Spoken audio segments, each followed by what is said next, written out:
Bonjour, dans cette vidéo qui s'adresse tout particulièrement aux enfants de grande section CP, donc qui viennent d'entrer en élémentaire, nous allons parler de l'alphabet. Alors, je vais d'abord faire la différence entre le nom des lettres dans l'alphabet et le son qu'elles font.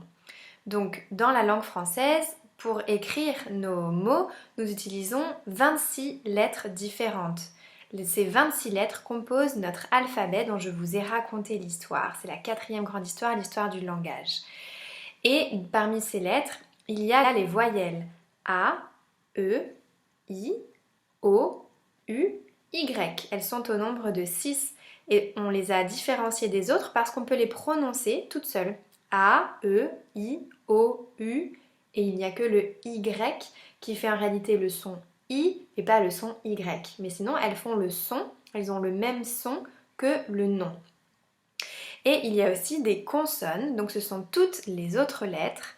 Donc B, C, D, F, G, H, J, K, L, M, N, P, Q, R, S, T, V, W, X.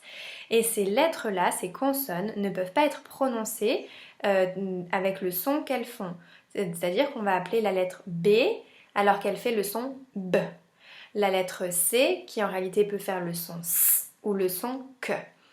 Donc, on a toutes les lettres de l'alphabet A, B, C, D, E, F, G, H, I, J, K, L, M, N, O, P, Q, R, S, T, U, V, W, X, Y et Z.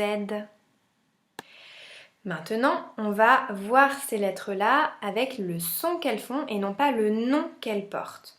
Donc pour les voyelles, ça ne va rien changer comme je viens de vous l'expliquer, mais pour les consonnes, ça va changer.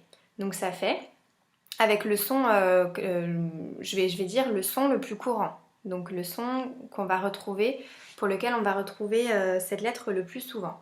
Donc par exemple, le C, le plus souvent, on va l'entendre sous la forme avec le son K. Donc je vais dire K pour la lettre C. Donc ça ferait A, B, K, D, F, G, I, J, K, L, M, N, O, P, R, S, T, U, V, W, X, I, Z. Voilà pour les sons des lettres, qui est donc pour les consonnes différent du nom qu'elles portent. Donc avec vos enfants à la maison, vous pouvez vous entraîner à réciter la petite comptine du nom des lettres de l'alphabet avec des petites chansons comme celle-ci. A, B, C, D, E, F, G, H, I, J, K, L, M, N, O, P, Q, R, S, T, U, V, W, X, Y et Z. Je connais mon alphabet, maintenant chante avec moi. Et là, on reprend tous en chœur la chanson de l'alphabet. Voilà pour cette petite chanson de l'alphabet. Vous pouvez aussi découper des petites étiquettes avec toutes les lettres de l'alphabet et les mélanger, demander à votre enfant de les remettre en ordre au début. Donc nous on a un matériel spécifique pour faire ça à l'école, mais vous pouvez vous entraîner à le faire à la maison, c'est assez facilement reproductible. Simplement pour les premières fois il va falloir montrer le modèle à votre enfant, on ne peut pas s'attendre à ce qu'il les remette toutes d'un coup dans l'ordre. Pour les toutes premières fois où on va lui demander cet exercice, il faut lui montrer un petit modèle. Donc simplement vous prenez une bande de papier et vous écrivez toutes les lettres de l'alphabet dans l'ordre. Voilà, ensuite vous pouvez demander à votre enfant de vous montrer une voyelle ou une consonne et idéalement vous pouvez entourer les voyelles en bleu et les consonnes en rouge qui est le code couleur qu'on utilise dans la classe. Donc quand vous allez écrire les lettres sur vos petites étiquettes, les lettres de l'alphabet, écrivez-les, vous pouvez les écrire en attaché, donc avec l'écriture cursive, minuscule, en écriture script minuscule, mais aussi en écriture script majuscule et en écriture script attaché majuscule, pour que l'enfant puisse comparer les quatre façons d'écrire une même lettre. Et une fois que vous avez fait ça et que votre enfant commence à être bien familiarisé avec l'alphabet, et même s'il ne connaît pas encore la comptine de l'alphabet en entier, vous pouvez lui proposer des petites activités un peu plus créatives. Donc par exemple faire un tableau, peindre au doigt ou au pinceau les lettres de l'alphabet dans l'ordre.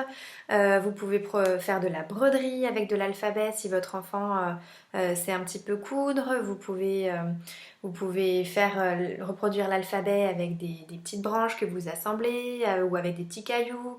Donc voilà, c'est libre à vous d'imaginer plein de façons de reproduire les lettres ou avec de la pâte à modeler. euh, ou avec des perles, enfin tout ce qui peut inspirer votre enfant de façon créative pour commencer vraiment à mémoriser l'ordre des lettres de l'alphabet. Il est important de connaître l'ordre des lettres de l'alphabet puisque on va s'en servir pour chercher après dans un dictionnaire l'orthographe ou la signification d'un mot. On va s'en servir aussi pour tout ce qui est abréviation, acronyme, jeu sur les mots, acrostiche, enfin voilà, c'est plein de choses qui peuvent être réinvesties et pour lesquelles on se repose sur la connaissance du nom des lettres de l'alphabet et de son ordre.